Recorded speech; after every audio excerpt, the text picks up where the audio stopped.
Pleased to present for her reading essay of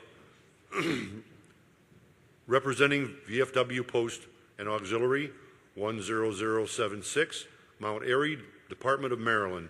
Our first place Voice of Democracy winner, Robin Anzuli.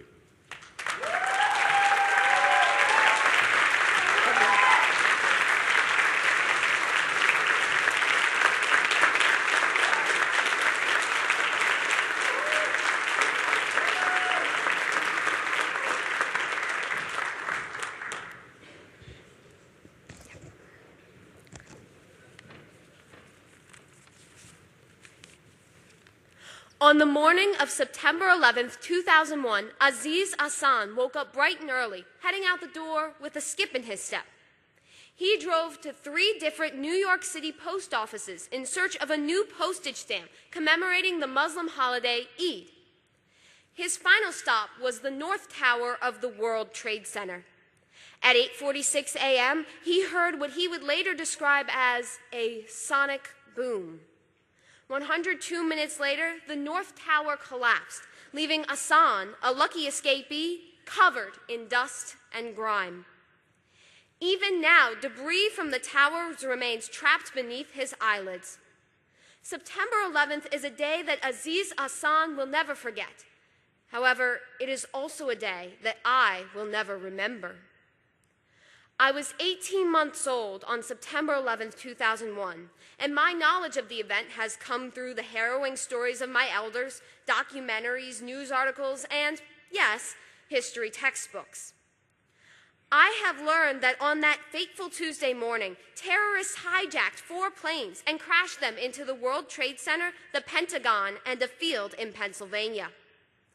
This resulted in the deaths of nearly 3,000 people and the deployment of troops for the Iraq and Afghanistan wars.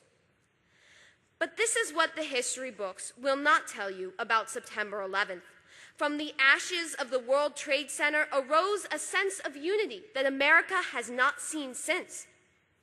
Then President George W. Bush responded immediately and forcefully, earning a 90% approval rating, one of the highest in American history. Typically contentious lawmakers stood together on the steps of the Capitol singing "God Bless America."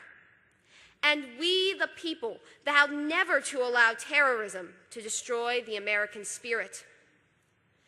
September 11, 2001 is this century's version of Pearl Harbor, a rare moment in our history in which unity prevailed over the tragedy of what had occurred and the divisions that typically exist in our country.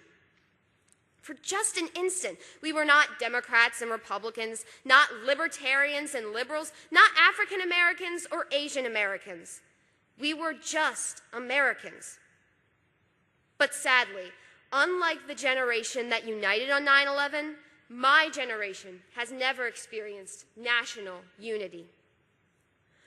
Our hope for the future relies on the knowledge that we are more similar than we are different. It depends on our ability to come together even when internal strife and external enemies seek to divide us.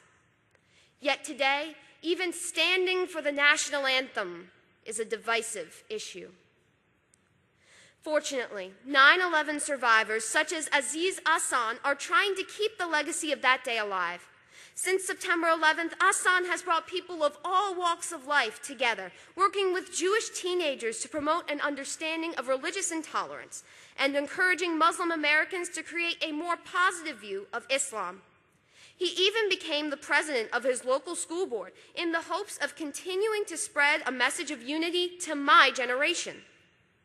Additionally, September 11th has emerged as a national day of service, a day to come together and assist those in need. On this day, students around the country mobilize to take part in service learning projects in memory of the victims of the attack and in honor of the soldiers who fought in its aftermath. These charitable activities and unity programs instill pride in our youth and challenge them to become leaders in their communities. Still, good deeds in themselves are not enough to fulfill the responsibility that history has placed on us. In the interest of our future, now is the time to remove the debris from our own eyes. We must heal our divisions and see each other as part of the same American family, because history reminds us that when we act as one people, as one nation, we can overcome any obstacle. Hence, learning from our history is our hope for the future, and rekindling a lasting sense of unity must be America's #1 priority. Thank you. God bless you all, and God bless America.